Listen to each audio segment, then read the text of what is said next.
guys, and welcome to my review of HeroAca chapter 243 and 244. These two chapters is where we start our little gremlin trio. Gremlin trio being Deku, Bakugo, and Todoroki. They start their internships with Endeavor. And I'm, especially chapter 243 was very validating for me because I got pretty much exactly what I wanted and what I thought would happen, so that was very nice that I had the ability to predict that. We start off with Deku and his mom celebrating New Year's together. The students had gotten permission to go out of the dorms because they are under severe protection because they're always a target of shit. And I love that Deku got a letter from Eri. Because first of all, it's anything Eri related is super cute, and the fact that she's still learning how to write is really cute because that means like things aren't like perfect and neat and stuff like that. But Deku is gonna have like a little collection of letters from children he's saved. Like, oh my god, it's so cute. I want him to like, because even going a little bit off chapter, we saw the new promotional poster for Heroes Rising. And you have between Bakugo and Deku, you have those two children who they're probably gonna save, you know? So that's more children for Deku to save. Yeah, I'm gonna go out of my way to watch this movie eventually, and I'm gonna be so excited. So yeah, I love, it's just, Deku and his mom, they cry so much. I mean, I swear to God, it's like a secret quote they have. Just tears and tears, endless tears. But I'm not too interested in this. Hawk's story, on the other hand, Hawks is like one of those characters. He could easily die, just for the drama of it. Hori is not one to write very dark stories. He mostly does dark things as like background stories, because then he doesn't have to get into them, and we know from the overhaul arc that he's not too comfortable with writing dark storylines because it makes him sad and he doesn't like that. His horror is just too pure. But the MLA stuff is just there are potential for some dark things, and anything regarding double agents is just it's a scary world. But Hawk's wings are now monitored, like there are cameras and mics in there, which means that while they're miking him up in order to, you know, spy secretly on the heroes, it puts Hawks under surveillance, even though that wasn't wasn't necessarily the intention from the MLA, League of Villains, Meta Liberation Front, or whatever they're called. Not Meta Liberation, is it that one? I forget what it's called. I forget their new name, and I don't care because I don't like it. Yes. Yes. Oh, there's also tracking. See, I'm just slowly going through the chapter again. Basically, it's difficult for him to do much, and he talks about needing to talk in code to people because he's being monitored, and it's just a really, really bad situation he's in, because he's the only one who knows kind of what happened in Daika. Why do I always like forget if it's called Daika or Daika? I don't know. And he can't talk to people about this because he's being monitored 24/7, and life is difficult as a double agent. And I feel, because the problem is that he's also acting suspicious, like when he's like, oh, I went to this specific place to get this specific coffee I like, because yada yada yada, and it's obviously like him doing other things. And even in this current chapter where he was just passing through this city where Endeavor has his patrol area, and he was like, oh no, slightly suspicious, you know? Yes, but going a little away from, I'm gonna talk more about Hawks in the end, because that's kind of where the latest chapter ended at. I'm gonna talk about Endeavor and the three gremlins here. And yes, we're gonna call them the three gremlins, because that's what my roommate and we call them here, so that's just what I'm used to. But I love Endeavor's, like, not necessarily introduction, but just how he welcomes them, where he's like, "Hi, I'm Endeavor," and immediately like the smile drops, and he's just like, "This is not gonna be a nice little field trip for you."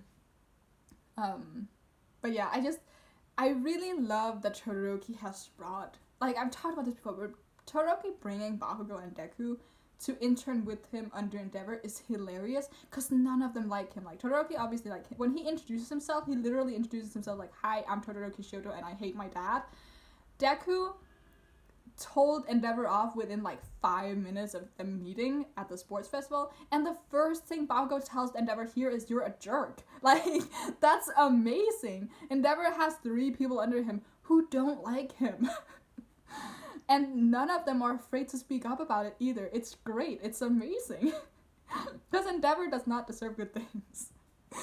Like, I'm all for him trying to become a better person, because I believe that even though you've been a dick your whole life, if you make an effort to be better, that should be encouraged. You shouldn't necessarily forgive the things that you've done. Like Todoroki has said before, he will probably never forgive Endeavor for what he did to him and what he did to his family, and that's perfectly valid. I don't think Todoroki should forgive his dad, because that was unforgivable what he did to Todoroki and their family.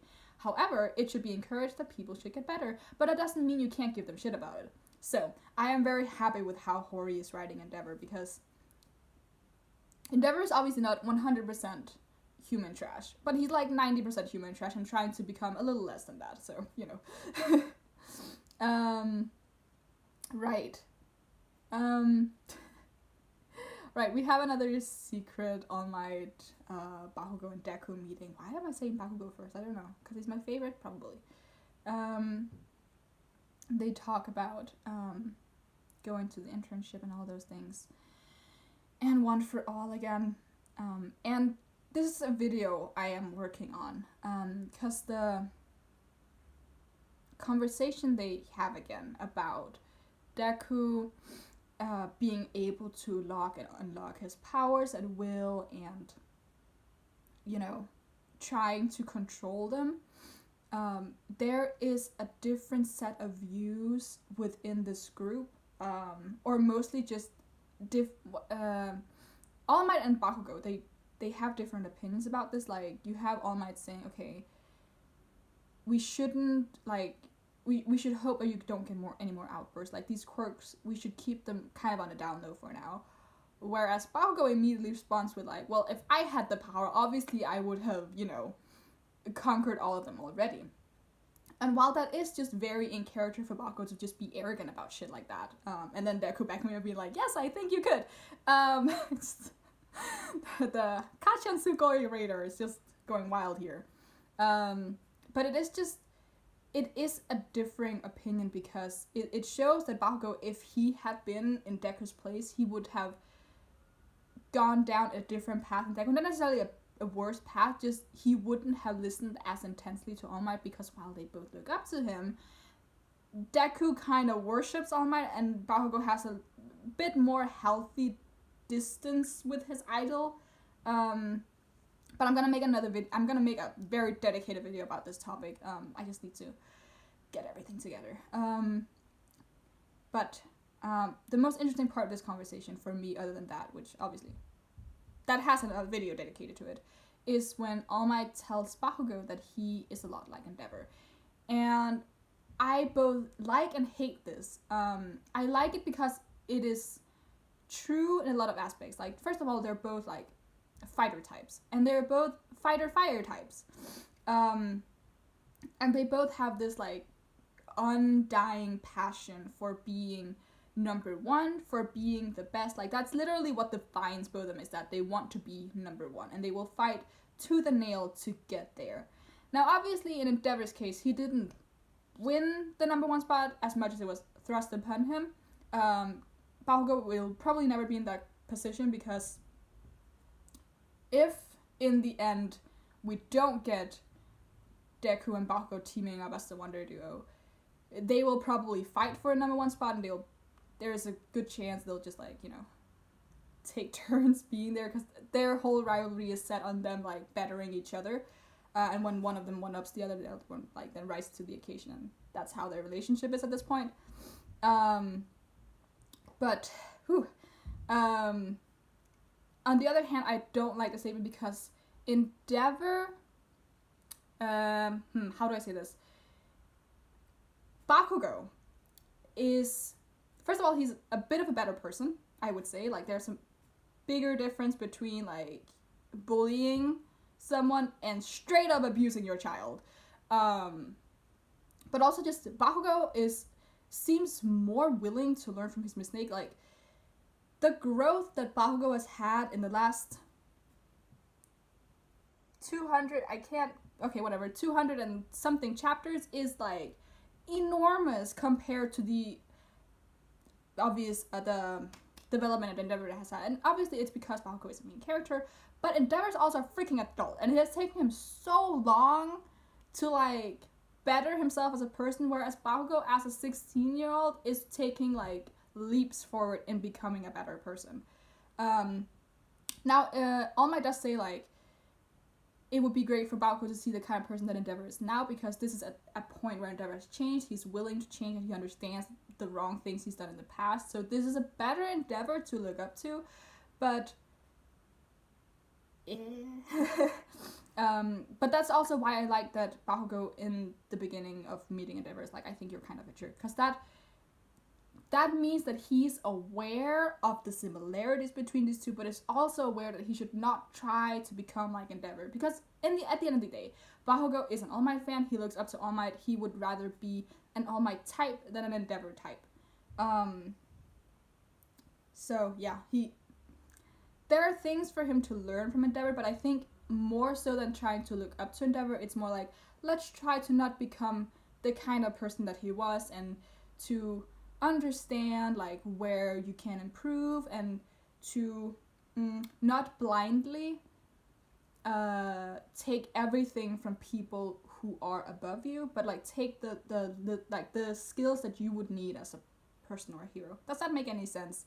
Because also, I talked about this last review, like Bakugo's connection to Best Jeanist, and just how Best Jeanist is really the best mentor for Bakugo, because what Best Jeanist teaches is heart more than fighting, and heart is what Bakugo is not more in need of, because he's really getting there, but he has everything else down. He's smart, he's strong, he has a powerful quirk, he's really good at using this quirk in a versatile way. He's basically perfect, except that his personality is kind of shit, and even then that he's something he's working on, so, you know.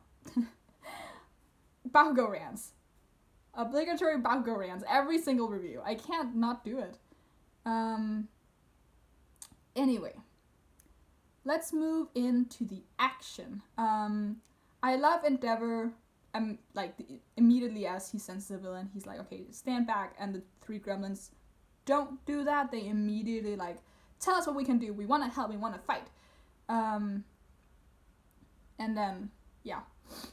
They do exactly that. Now, the next chapter, we do get into them being like, okay, we were told to hold back, so what can we do to actually help here? And their result is then to take on the 3 extras under the main guy.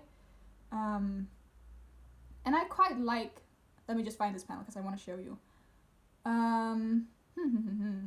This panel here is great. Ooh, you can't really see. How am I gonna do this so you can see? Anyway, this panel, you know what I'm talking about. Because you have, first of all, perfect teamwork. You have Endeavor taking down the main guy. You have Todoroki with his eyes here, like, immobilizing these 2 guys over here. Bakugo then going in for these 2 guys, and Deku going for the guy in the air who is not immobilized. Which is great, because then you have Todoroki and Bakugo kind of flawlessly working together to take on these 2 guys, and Deku then being left this person. Which is perfect, flawless. In the beginning of the series, they would not have been able to do that, because they did not get along. Any of the 3, none of them get along. So I really, really like that panel. And then what I love is when you go into Hawks, and just, like, him just coming in in the middle of everything. I'm really trying, because I have a light over here, and I think that's why you can't see it that well. It's really great because it's basically, like, it's almost the exact same panel, although there are differences. Like, this isn't just like a copy paste. He did draw everything again, but you have the surprised faces of Deku and Bakugo, but they have hardly moved from their spot over here. Like, it's like 1 centimeter difference. You can see, like, especially Deku's leg, like, it's a little laid back here, and you should think, like, this is Deku using, like, roughly 15% of his power, probably, maybe a little less, because it's not that big of a deal, and he has moved only a little bit, and Hawks has already come in. Like, just the speed is incredible. He is so fast, and I just love that little thing. Like, they moved so little, and just Hawk just came in and, like, took everyone except for the main dude who Endeavor had already captured. And he comes in so casually too. And obviously this isn't a coincidence. He straight up sought out Endeavor and makes it seem like an accident. But again, talk about it in the end. Yeah, Hawks has a little conversation. He, like, interacts a little bit with everyone. Let's just talk about Hawks now. I feel like it's important. Because everything else I have to talk about is about Hawks. Whew. The fact that he comes in saying that he was just passing by should be Endeavor's first hint that something is up, because this is Endeavor's patrol zone. This is, like, the city he protects, and we know this because the policeman is like, oh, it's good that you're here because crime is bad and you're good crime stuff. What does he say? He says, 0 casualties yet again. As long as you're watching over the city, we're safe and sound. That's exactly what he says. Which Hawks would obviously know this because he's an Endeavor fan. So obviously he came here for Endeavor, and I feel like it took Endeavor a little bit to pick up on that, even though, like, the readers were probably like, come on, he's sending signals here. But Hawks is a little bit more obvious because he's like, okay, I have this book, Metal Liberation Army, you might have heard of it, a lot of people are buying it lately. I have highlighted important parts for you. There's probably a secret message in there. I mean, even the book itself is like, here, take it, learn, please, things are happening. So yeah, Hawks is definitely trying to alert people as subtly as he can. My only issue is that he's not as subtle as he thinks he is, and I feel like him having this strong of a connection to the number 1 hero is probably gonna put him a little bit too much in the spotlight when it comes to the villains, which is why I'm really scared this is gonna end horribly for him. And yeah, and he gives Endeavor so many messages here. I feel like he at least 5 times is like, I'm trying to deliver you a secret message, just please listen to me. And I don't think Endeavor's dumb. I think he's a little bit slow, like his son. And a really, really interesting panel I wanted to talk about, because it just these 3 panels here where he's talking to Deku, stops in the middle of a sentence as he notices Bakugo exists as a person, and then ends the sentence like, ooh, there's something here.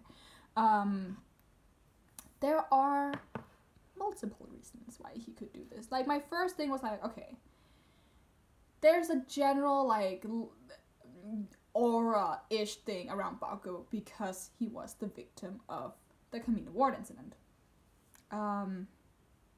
And you, as someone, as Hawks, as a double agent for the League of Villains, would obviously be like, ooh, it's that kid. It's that kid that Shigaraki failed to take, turn, kill, whatever. But I am wondering if the Leagues still have plans for Bakugo, because I am assuming that he has been moved from capture list to kill list, because he straight up, exploded Shigaraki's face, after telling them that they were all shits and he did not want to join them, and also that he was an All Might fan, which is probably Shigaraki's trigger word. But could it be something else? I don't know. It's just like the pause and just like the darkened panel here is just so suspicious.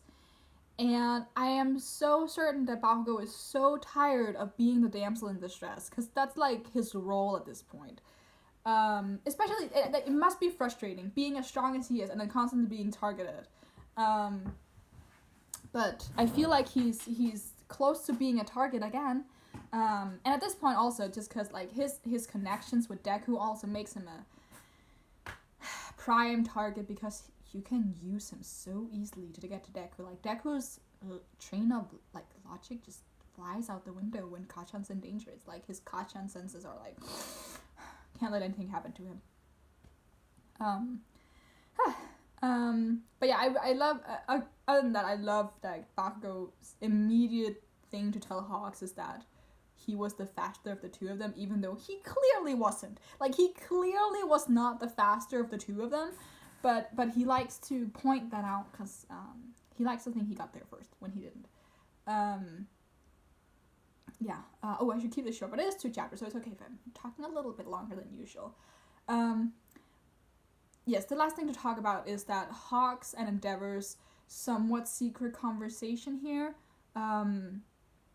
is a great way to introduce our main characters to, not necessarily the main plot line, because the main plot line is wherever Deku is, but to the issue of the League of Villains and the Metal Liberation Army. So far, Deku has had nothing to do with the Metal Liberation Army other than seeing it on the news, and that's mostly just the Daika part of it. And obviously he has a whole thing with the League of Villains, but since they've been on the download recently, there hasn't been much. So this is a great way to introduce them to that storyline and to get them like slowly like, okay, we're moving into the clash here.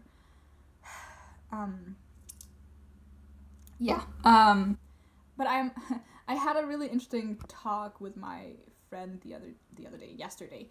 And just like how funny it could be if like Hawk trying to deliver the secret message to Endeavor is picked up by Deku and Bakugo, who are at this point probably very used to talking in code when they have to like go meet up with All Might in secret, because I'm assuming they have to communicate that somehow, right? And it'd just be really funny if the reason that they figured out that something is going on is because they are able to recognize when there's secret conversations happening, because they have secret conversations. I thought that could be really funny, but unlikely to happen. However, another thing we talked about, my friend and I, was the fact that having Deku, Todoroki, and Bakugo part of a somewhat secret plot is probably really great, because they all have really great, they're all really intelligent, and they're really good at piecing things together. Todoroki especially is really, really good at like picking out the right kinds of information. He's just not that good at getting to the right conclusion. We've talked about this before, like when he saw that Deku had a connection to All Might, he was really good at noticing like every time they had secret meetings and stuff, but he then warped that information into Secret Love Child, and then again with Deku's other quirk, the Black Whips, he warped that from being like again, something that could have to do with All Might or whatever, to then be, oh, you had a secret quirk you never told me about. Because Bakugo had roughly the same amount of information that Todoroki has, but he was able to get to the right answer. And then Deku's just purely smart. We talked about, Todoroki being really good at like finding the pieces. Deku is one who's really good at like putting the pieces together, and then Bakugo's just good at both of them, because obviously he's the one who usually figures out these plots. But I feel like Bakugo's just also a good person to have on this crew, because he's had direct contact with the League of Villains. Like, he has at least an inkling of what they're like together. He's seen them interact with each other. He's kind of seen that they're like misfits, and he's had like, you know, face-to-face interactions with all of them, whereas Deku has mostly interacted with just Shigaraki. And that is based mainly on their mall encounter. Whereas Todoroki, like, his main thing was Stain. And then there's Doubly, but like, let's not get into the Doubly conspiracies.